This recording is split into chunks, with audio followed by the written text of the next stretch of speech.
dentro un nastro registrato,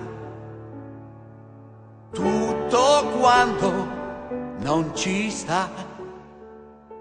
Chi non conosce Roby Facchinetti, frontman, come si dice al giorno d'oggi, dei Pooh, bergamasco, padre di quel Francesco lanciato dal più famoso talent show italiano.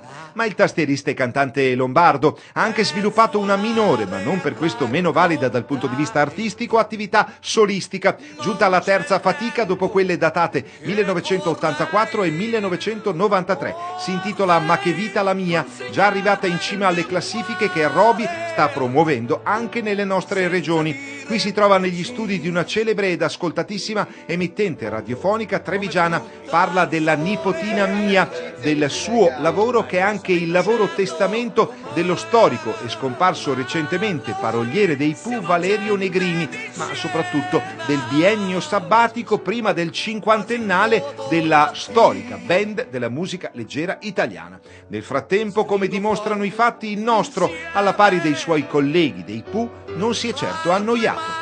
Dopo una vita di lavoro insieme, comunque una vita di musica, è chiaro che nessuno di noi riesce comunque a stare lontano dalla musica e sempre comunque, come dicevo appunto prima, tenendo presente che c'è questo nostro obiettivo, per cui che ha bisogno veramente di tante idee dentro, però insomma c'è comunque tempo anche per delle cose personali, dei piccoli sogni, desideri, e in questo periodo diciamo io credo che ognuno di noi cercherà insomma di portare in porto e di realizzare magari una bella opportunità, no? Avendo a disposizione un po' di tempo.